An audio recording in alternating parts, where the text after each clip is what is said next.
Hey guys, oh my God, I look a mess. I was cleaning and I actually was listening to an Audemic research study, and it made me want to pop on here and talk about something very, very important. So, a topic that's gaining more and more popularity is eating disorders and dieting amongst the childhood and young adolescent population, which is really, really sad. And it's really fucked up to think that these kids are struggling with eating disorders and are dieting already at such a young age. But, like with most things that get popular, that means that gives an opportunity for more research to be funded. So it's kind of a catch-22. Anyways, I was listening to this study today and it made me want to share with you guys some of the newer statistics, what's showing for kids who are ages between 11 and 14. So the Manna Fund obtained a massive sample size of kids between the ages of 11 and 14. And they took this population and they assessed them for dieting behaviors, whether they're fasting or not. And they looked at the perception of these kids thinking that they're either under or overweight. And the results are fucking astonishing and terrifying. The results indicated that just under 50% of those kids aged 11 to 14 reported that they were currently trying to lose weight. And 28% of those kids were engaging in fasting behaviors.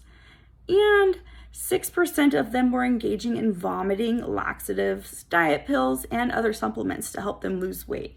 This is absolutely sickening.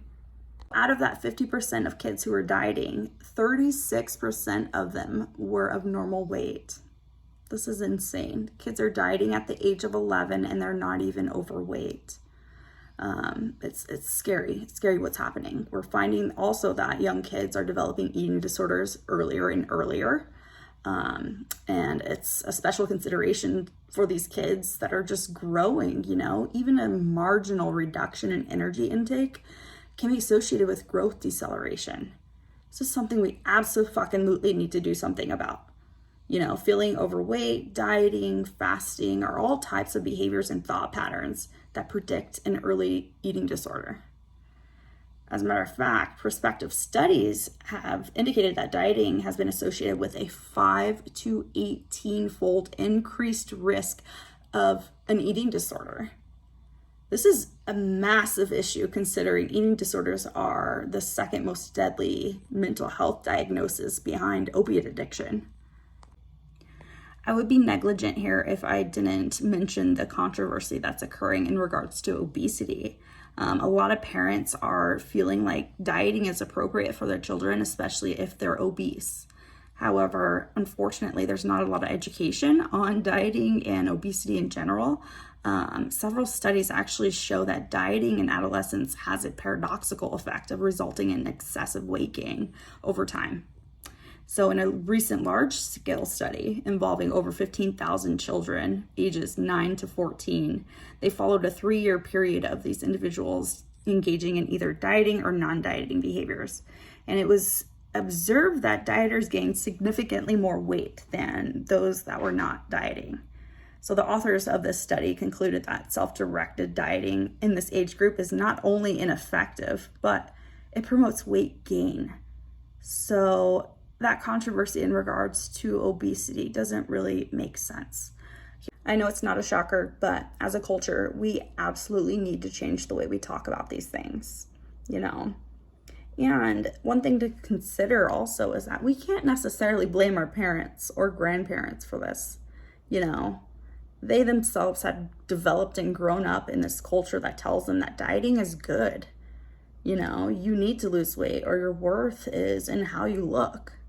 Until we can change these messages, we will just have generations on generations of kids who are subjected to these problematic viewpoints. I share this information with you guys not to be a downer or to necessarily make you feel shitty.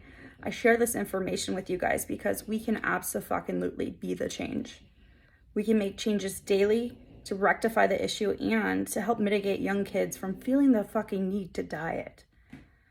Where we can start is with parents. Parents, you guys model for your children. Please, please, please consider being cognizant of the messages you're putting out when you're talking to your children about food, dieting, or weight loss. One way to ensure your kids don't feel restricted around food is to change your language about food. Even the smallest adjustments can make a huge difference. So for example, perhaps teaching our children that there are sometimes foods, there's always foods, but there are no never foods. Meaning a never food is something that we feel the need to restrict them of. We want to make sure that we don't have our kids being restricted, because then their little brains are going to think it's possibly because they need to lose weight. So a more appropriate way to reframe maybe never foods is, for example, let's say a piece of candy. Your kid wants a piece of candy before dinner. This is considered a sometimes food, and so it'd be helpful to remind them gently that, no, we can't have the candy right now. This is a sometimes food, and we can have it later at a more appropriate time. Another important thing to consider is to try to steer away from the dichotomy of healthy versus non-healthy foods.